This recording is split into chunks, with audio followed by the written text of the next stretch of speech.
Bismillah, Alhamdulillah, wassalatu wassalamu ala Rasulillah. Assalamu alaikum. Arabic language is amazing and easy. Let's take 15th aspect. Amazing word factory. This is part 1.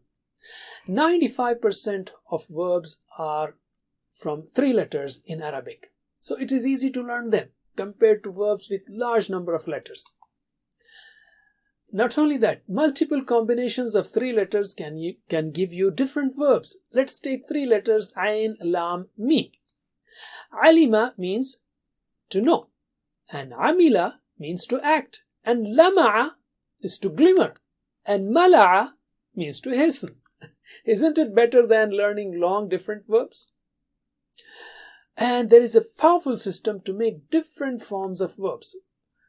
Okay, ascribing to different persons, for example, or number or gender. For example, fa'ala, he did. Fa'alu, they did. Or fa'altu, fa'alta, fa'alti, fa'alat. They all mean different things. For example, if a person is talking to his father and mother about his daughter, he can say fa'altu, I did. Fa'alta, you did. Fa'alti, you did, referring to mother. And fa'alat, she did, referring to daughter. He doesn't have to say I did, you, oh mother did, and my daughter did. Tu, ta, ti, convey it. Similarly, in the present or future tense, yaf'alu means he does. Taf'alu, you do. Af'alu, I do. Naf'alu, we do. Small changes and the meanings are different. So starting changes show who is doing it. This is another reason Arabic is compact in writing.